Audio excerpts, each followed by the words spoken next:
Instagram's familiar blue glow reflects in my eyes as I scroll through my feed. A momentary break from the press release I've been crafting all morning. Sunlight streams through the blinds of my Austin office, casting alternating bars of light and shadow across my desk. Another day at Whitmore PR. Another deadline to meet. Then I see it. My finger freezes mid-scroll. I blink, certain I'm mistaken, but the image remains unchanged. My sister Amber, sunglasses perched on her nose, champagne flute in hand, sprawled across the bow of a catamaran. The turquoise waters of Turks and Caicos spread behind her like an impossibly perfect backdrop. But it's not the ocean or her designer swimsuit that makes my stomach drop. It's what's casually displayed in her other hand, a glint of gold catching the tropical sun. A rectangular piece of plastic with my company's name embossed along the bottom edge. My gold business card? No. I whisper, my fingertips suddenly cold. I zoom in, heart hammering against my ribs. There's no mistake. Whitmore Public Relations, LLC. My name beneath it. My mouth goes dry. I feel a tremor beginning in my hands that has nothing to do with my morning coffee.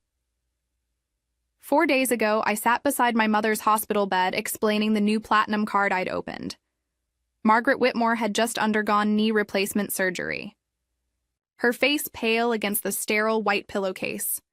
Her gray hair fanned out in a way that made her look suddenly older than her 62 years. "It's just for your rehab expenses, Mom," I'd explained, placing the small debit card in her palm. Small things like medication, co-pays, and transportation. Tears had welled in her eyes. "You shouldn't have to take care of me like this, Shelby." "That's what daughters do," I replied, squeezing her hand. "It has a small spending limit. Just use it when you need it for recovery stuff, okay?" The memory dissolves. As my office phone rings, yanking me back to the present, I answer without checking the caller ID. "Shelby, honey." My mother's voice comes through strangely cheerful. "Have you seen Amber photos? Isn't that resort gorgeous?" I told her to send me a real postcard, but you know how she is with remembering things like that. I grip the phone tighter, my knuckles turning white. "Mom?" I manage, my voice unnervingly steady. "How is Amber's vacation going?" "Oh, she's having the time of her life. Just what she needed after that horrible breakup. The girl works so hard. My sister hasn't held a steady job in 3 years. And how is she paying for all this?" A hesitation just long enough. "Well, I imagine she saved up a vague memory surfaces Mom asking for a second card. Months ago, when I was buried in client work, a request I'd barely registered. Something about emergencies and keeping track of family expenses. Had I actually authorized this? I rack my brain, but come up empty. I end the call with my mother and immediately text Amber, "How are you paying for all this?" The response comes almost immediately. "Thanks to your card, sis." Don't worry, it's gold. My hands are shaking for real now. I called my mother back. "Margaret," I say, using her first name, something I only do when I'm furious. "Do you have one of my business cards too?" A long pause. "I might have gotten a card for emergencies," she finally admits. I hear rustling then. "Yes, I have it right here. And you gave one to Amber Shelby. She's been so stressed lately. She needed this break." I gripped the edge of my desk, steadying myself. "That's not your decision to make. That's my business account. Don't be dramatic. It's just a little vacation. You have a successful business." I hang up without responding and open my banking app. The numbers hit me like a physical blow. $47,612. 19 in charges over the past week.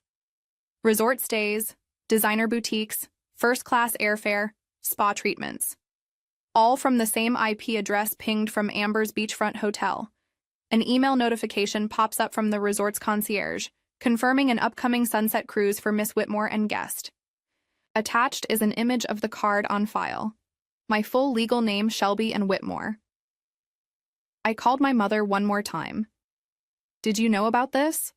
"About what?" Her voice is defensive now. Brittle. $47,000, Mom. That's what Amber has spent in a week. It can't possibly be that much. She scoffs. But there's uncertainty creeping in. It is. And I need to know if you knew about this. A sigh crackles through the line. Amber just needs a break for once. You have a successful business. The words strike me like ice water. This isn't just fraud. It's identity theft wrapped in family guilt. The betrayal cuts deeper than the money. They've used my name, my reputation, my business credentials. I end the call without another word and turn to face the wall of my office. 3 framed awards hang their recognitions from the Texas PR Association for campaigns I've built from nothing. Client testimonials, the physical manifestations of 7 years of work. This isn't just money, I whisper to the empty room, my voice hardening with each word. This is my name. The weekend stretches before me like a battlefield.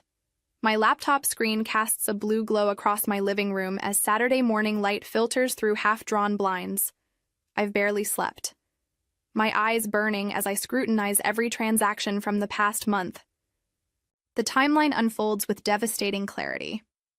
The first charge, Louis Vuitton luggage $4,200, appeared exactly 1 day after I sat at Mom's hospital bedside while Margaret was still foggy from post-surgical painkillers. Amber was already swiping my gold card through a designer store's card reader. Jesus, I whisper, scrolling further. The resort booking predated Mom's surgery by 2 weeks. This wasn't opportunistic theft. This was calculated, premeditated, a plan set in motion while I was arranging Mom's hospital transportation and hiring a temporary nurse. I opened an Instagram in another tab. Her latest post shows her lounging on a private deck, an infinity pool stretching toward the horizon. The caption reads, "Living my best life. Blessed. Luxury. Travel. VIP status." Each tagged brand is a breadcrumb trail of my stolen credit. My phone pings with an email notification from the resort concierge. I force myself to open it. "Dear Miss Whitmore, as requested, all charges have been applied to your sister's business account. The champagne tasting has been confirmed for tomorrow evening." My stomach clenches. She specifically instructed them to bill my business, not just using my card, deliberately invoking my company name. My hands curl into fists, nails biting into my palms. Monday morning arrives with a clarity I haven't felt in days. The offices of Rourke Legal occupy the 12th floor of a downtown Austin building, all glass and polished wood. Maya Rourke, a corporate attorney and occasional PR client, greets me with a firm handshake and concerned eyes. "You look like hell, Shelby," she says, leading me to her office. "Thanks for seeing me on short notice." Maya settles behind her desk, finger stapled. "So your sister maxed out your business credit card on a tropical vacation?" I slide the folder across her desk. Transaction records, screenshots, emails, texts, everything meticulously organized over my sleepless weekend. "I need to know my options," I tell her.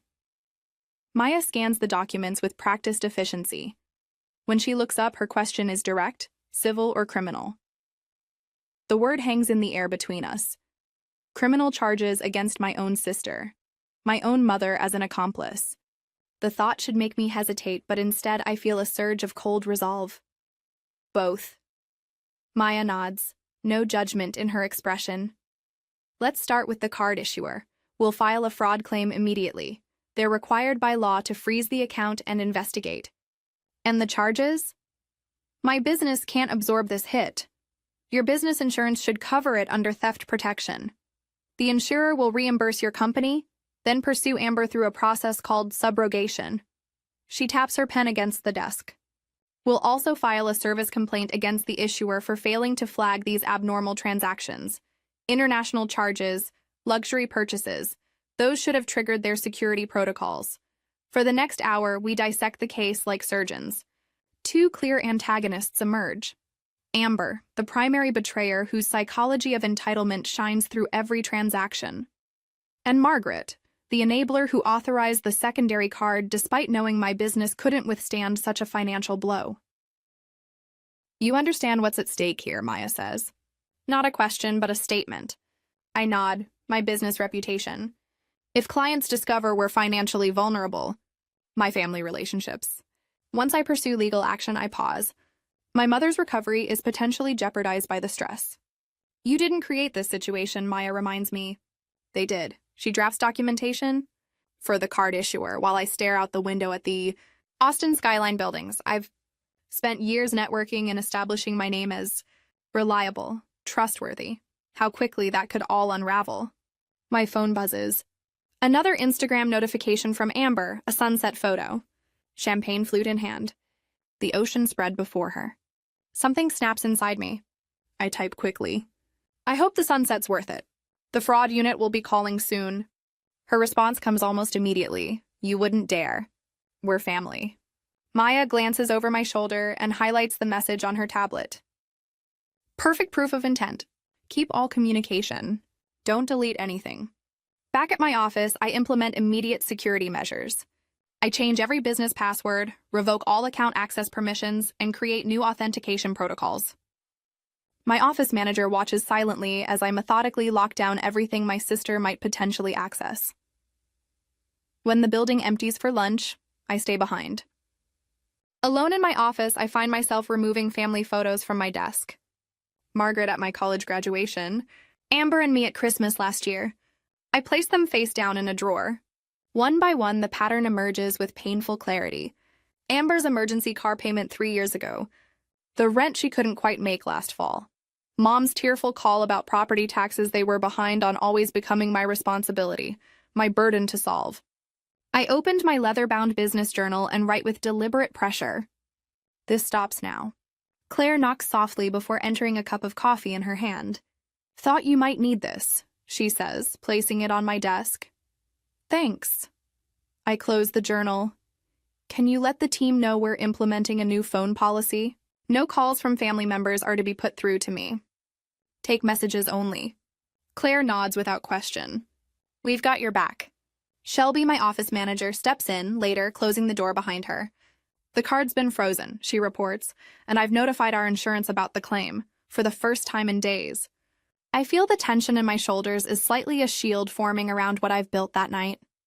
For the first time since discovering Amber's betrayal, I slept without waking. The next morning brings an email notification. Claim processing initiated. Insurer investigating. My phone is filled with notifications, missed calls from Amber Voice. Voicemails from Mom, her voice tearful, accusing me of betrayal and lack of compassion. But the card is frozen. Amber Resort access was suspended. The system is working as it should. Alone in my apartment that evening, I find myself staring at the family photos I've brought home from the office. Still face down now in my bedroom drawer. When the tears come, they're silent, falling onto my hands as I sit on the edge of my bed. This victory, necessary as it is, comes at a cost. I'm only beginning to calculate. Another Monday morning arrives with the steady rhythm of rain against my office windows. The weather feels appropriate, a constant, relentless pressure matching the notifications, lighting up my phone. 3 missed calls from my mother since dawn. I've been screening them. Focusing instead on the client proposal, due by noon. My office line rings. Claire, my office manager, appears at my door. Concern etched across her face. It's your mother online too, she says. I told her you were in meetings all morning, but she insisted it was an emergency. An emergency? The word that's been leveraged against my better judgment for years. I exhale slowly, straightening my spine. Put her through. When I lift the receiver, Margaret doesn't wait for my greeting.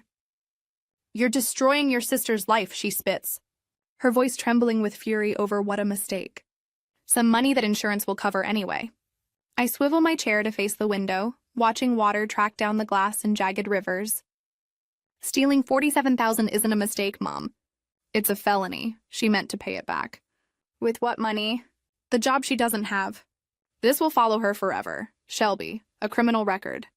I close my eyes. She should have thought of that before she told the resort concierge to charge everything to her sister's business account. If you go through with this, Margaret says, her voice dropping to a whisper that cuts deeper than her shouting, you'll split this family forever. Is that what you want? To destroy the only family you have over money? The line goes dead before I can respond. I replace the receiver with deliberate care. My fingers trembling slightly. Claire knocks softly.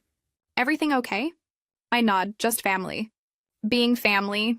Later, scrolling through my social media accounts, I find Amber's latest post a sepia-toned photo of her as a child, me standing behind her with protective hands on her shoulders. The caption reads, "Thinking about how toxic family members care more about money than love. Some people forget where they came from." The comment section overflows with supportive messages from friends who know nothing about what she's done. I close the app and open a folder on my desktop labeled "For When They Forget," created 5 years ago. After the third time Amber borrowed rent money, it contains meticulous documentation of our financial history, 5 years of unpaid loans, texts promising repayment bail money.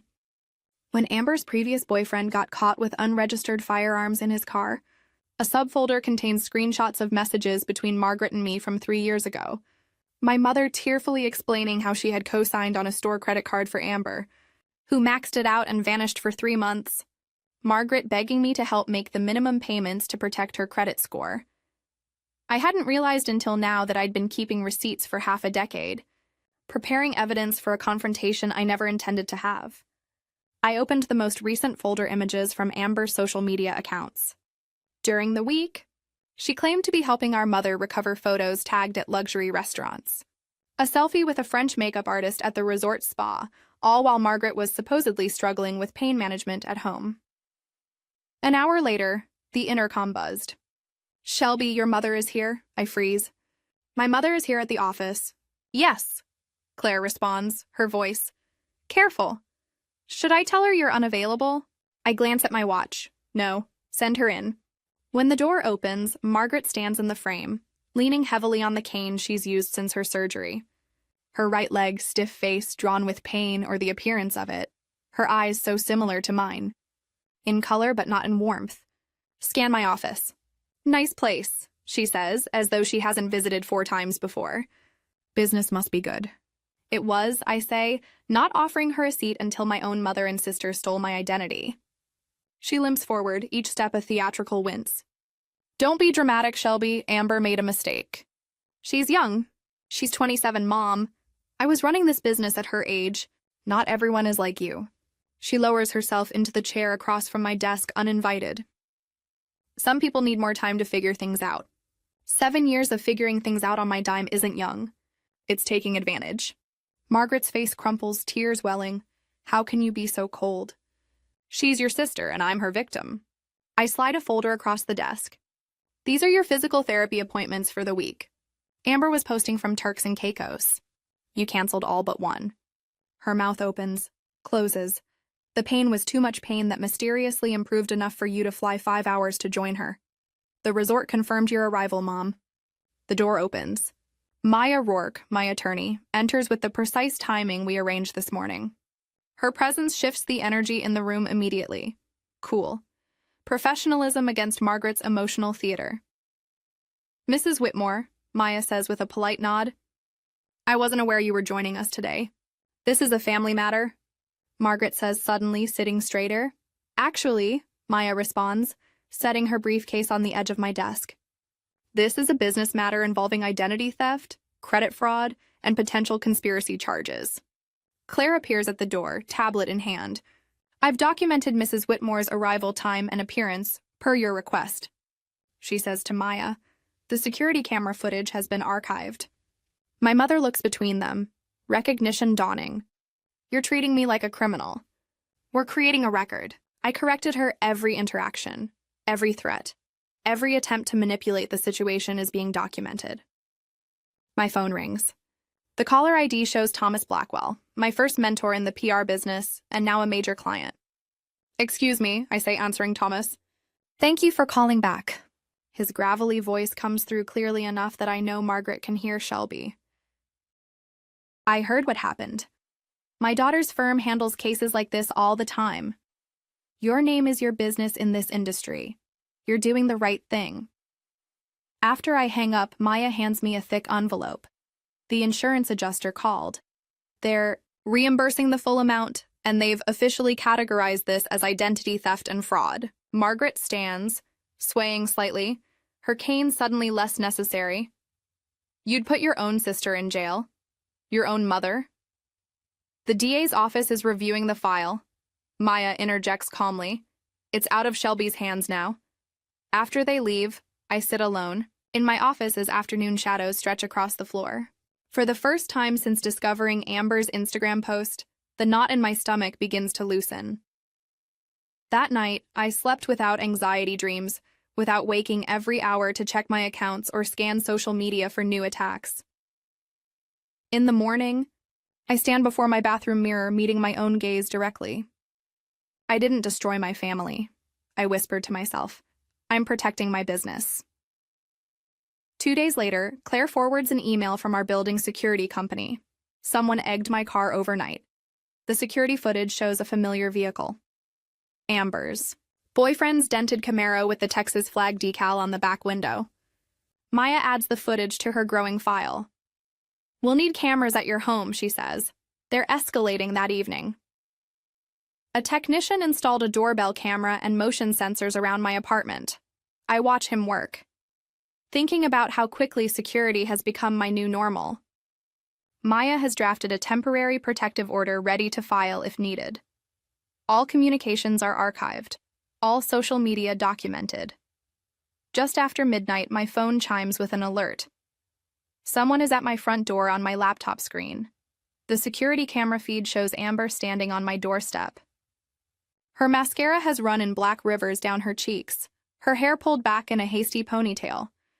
She looks younger, suddenly more like the sister I helped through her first heartbreak than the woman who stole my identity. My phone vibrates with incoming texts. Please just talk to me. I can explain everything. Don't do this, Shelby, please. Through the camera feed, I can see her boyfriend waiting in his car at the curb, engine running, headlights cutting through the darkness. Amber raises her hand to knock again, more insistently this time. Her face contorts with a sob, visible even through the grainy night vision feed. My finger hovers over the alarm button on my security app. One press and the system will trigger, alerting both the security company and police to an unwanted visitor. One press, and there's no going back from whatever line we're about to cross. Family or business, sister or CEO. Amber knocks again. Harder. I made my decision. The security camera's red light blinked steadily as I watched Amber's face contort on my phone screen. Her mascara had begun to run, black streaks marring her flushed cheeks. Behind her, the porch light cast harsh shadows across features I'd once thought mirrored my own. Now she looked like a stranger. Shelby, please, she pleaded, her voice tinny through the doorbell. Speaker, just open the door. We need to talk. I took a deep breath, Maya's instructions running through my head like a mantra. Record everything. Admit nothing. Keep physical distance. The camera was already saving this interaction to the cloud storage Maya had set up. I can't talk to you during an active fraud investigation, I said, my voice calmer than I felt. Any communication needs to go through the proper channels. Proper channels? Amber's voice rose an octave. I'm your sister. We don't need channels between us. This isn't personal, I replied, the words feeling strange yet right on my tongue. It's business protection. Her boyfriend stepped into frame, then his face tight with anger. Jeff. That was his name. The one who'd convinced her she deserved the finer things, regardless of who paid for them. Listen, he barked, leaning toward the camera. You've left us stranded. Do you understand that? The resort locked us out of our room. We had to borrow money to get home. That's what happens when you use a fraudulent payment method, I said, finger hovering over the emergency button on my phone. Fraudulent. Amber's laugh was brittle. Mom gave me the card. You've humiliated me in front of everyone at that resort. The manager made us park in front of other guests. I remained silent, letting the recording capture every word. You're just jealous. I finally had something nice. She spat, tears streaming now while you hide in your office, working yourself to death. I was finally living. Is that what bothers you? Before I could respond, Jeff lunged at the door, his fist connecting with solid oak. The impact reverberated through my entryway. Open this goddamn door. My finger pressed the emergency call button without hesitation. "Police have been notified," I said evenly. "I suggest you leave my property." The pounding continued, Jeff's face a mask of rage. I turned away from the screen. Back pressed against the wall and slid down until I sat on the cool hardwood floor. My hands trembled, but my resolve held firm. Minutes later, the flashing blue and red lights painted my living room walls through the security feed. I watched two officers approach Amber and Jeff still on my porch. One officer spoke with them while the other knocked on my door. I opened it just enough to show my face. "Officer, thank you for coming." The female officer nodded, notepad already in hand. "Miss Whitmore, I'm Officer Daniels. Can you tell me what happened here tonight?" Within 20 minutes, I had filed an official incident report, downloaded the security footage to the officer's email, and learned something that sent a chill down my spine. "Your sister's boyfriend has a prior for assault and criminal mischief," Officer Daniels said quietly. "We'll add this to the report. Would you like to pursue a temporary protective order?" "Yes," I said without hesitation. My attorney has the paperwork prepared later that night. My phone wouldn't stop buzzing. Texts from family members I hadn't spoken to in months, some taking sides before even knowing the full story. "Aunt Patricia, someone needed to set boundaries with that girl years ago. Call me if you need anything. Uncle Robert, family problems should stay private. Shelby, you've taken this too far."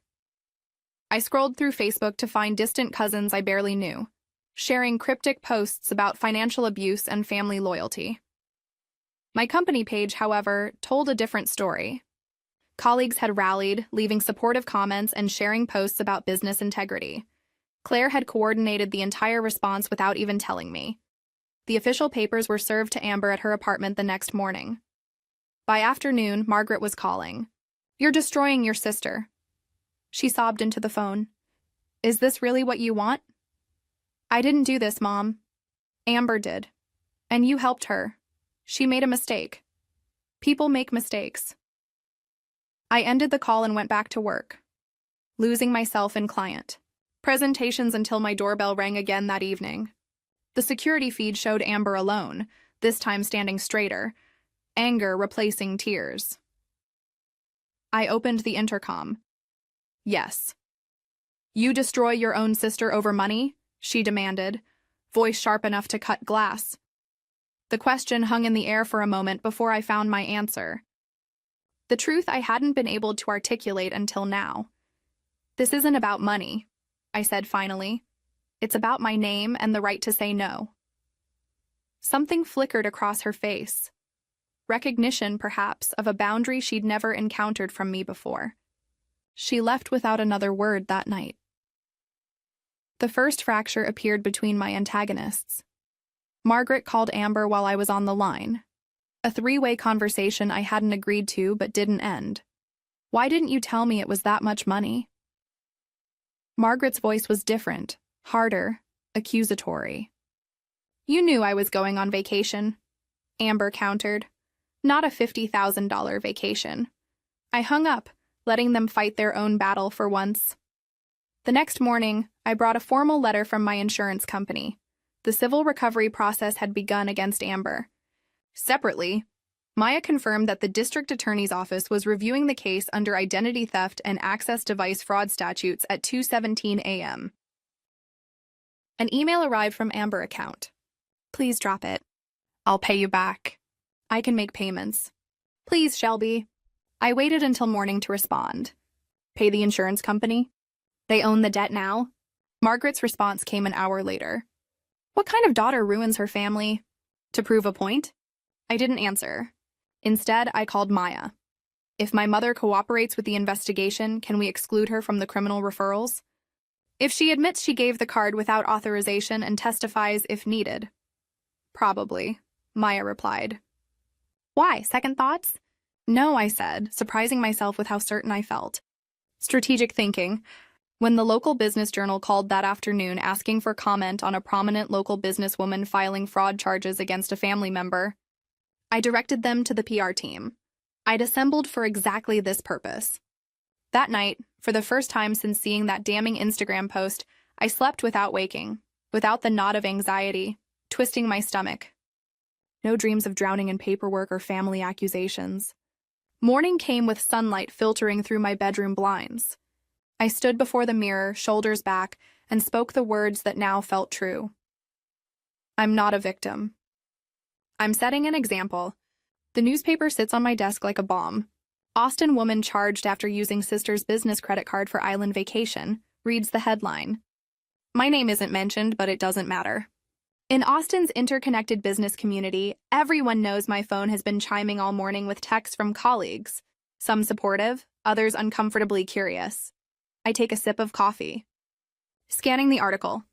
Words like fraud, identity theft, and family betrayal jump out at me.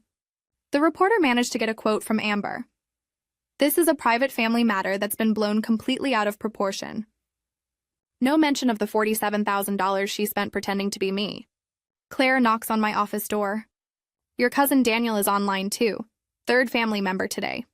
Tell him I'm in a meeting. I turn back to my computer where I've been monitoring the fallout.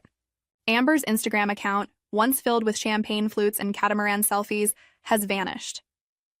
Her Facebook too, as if erasing her digital footprint could somehow undo what she's done. My phone vibrates with a text from an aunt I haven't spoken to in years. Family problems should stay private. You're making a terrible mistake. The flying monkeys have been dispatched. That's what Maya called them yesterday. The relatives who appear out of nowhere. When someone challenges the family hierarchy, they'll try to talk sense into you, she warned. Stand firm. My office phone rings again. My mother's number? I let it go to voicemail but listened immediately. Shelby. Anne. Her voice is thick with emotion. That particular blend of disappointment and manipulation she's perfected over the years. You need to withdraw these charges. Your sister will never recover from this. Is that what you want? To destroy Amber's life over a mistake. Call me back immediately. 1. I deleted the message. For 3 days, Margaret has refused to attend her physical therapy appointments, her newest form of protest. The rehab center called yesterday concerned. I arranged for transportation directly to her sessions, bypassing her need to schedule them herself. My personal email pings from Amber's boyfriend, a man I've met exactly twice. Subject line family, dirt. The message is 2 sentences. You think you want this to go public? I have stories about your family that would make great headlines. I forward it to Maya, adding it to our growing harassment file. The preliminary hearing is scheduled for next week, and every desperate attempt to make me back down only strengthens my resolve. A notification pops up on my screen. A new review on Google for Whitmore Public Relations. 1-star unprofessional and vindictive business practices would not recommend it. Posted by a blank profile created yesterday. My desk phone rings again. Maya, the insurance investigator, called. She says without preamble, they found evidence. This isn't Amber's first rodeo. I gripped the phone tighter. What do you mean? There were previous attempts to access your accounts. 3 declined transactions on your business debit card last year. Attempts at cash advances. And an application for a store credit card in your name that was flagged by the fraud department. My stomach twists. I never knew about any of this. The DA's office is reviewing everything. They're considering additional charges based on the pattern of behavior. Maya's voice softened slightly. Shelby, this is bigger than we thought. Are you prepared for that? For a moment, doubt flickers. Is this too far? The criminal charges, the public exposure, the family fracture that will never heal. Then I remember Margaret's dismissal. Amber just needs a break for once. You have a successful business. As if my success were a resource to be pillaged rather than something I'd built through years of work. I'm prepared, I tell Maya, my voice steady. This was never just about the money. On the confrontation day, the courtroom is smaller than I expected, the wood paneling darker. I smoothed down my charcoal suit, chosen carefully with Claire's help. Professional, dignified. Nothing flashy that could be interpreted as vengeful. Amber sits across the aisle with her attorney, a handkerchief clutched in her trembling hands. She's wearing a pale blue dress that makes her look younger, more vulnerable. Her mascara is slightly smudged, as if she's been crying but trying not to ruin her makeup completely. The calculated victim. Our mother sits directly behind her, jaw tight, refusing to look in my direction. The judge enters, a woman in her 60s with silver-rimmed glasses, and an expression that suggests she's seen every form of family drama possible. She reviews the file briefly, then looks up. "Miss Whitmore." She addresses me as the complaining witness. "Would you like to make a statement?" I stand, feeling the weight of every eye in the courtroom. My throat tightens, but I push through it. "Your Honor, I'm not here for revenge. I'm here to reclaim my name." The words come out clear and measured. I opened a credit card for my mother's medical expenses following knee replacement surgery. Instead, my sister used it to fund a luxury vacation, deliberately misrepresenting herself as me to resort staff and spending nearly $50,000 in the process. I explained the purpose of the card, the betrayal of trust, the shock of discovery with each word. My voice grows stronger when I finish. Maya presents our evidence, the timeline of transactions showing premeditation.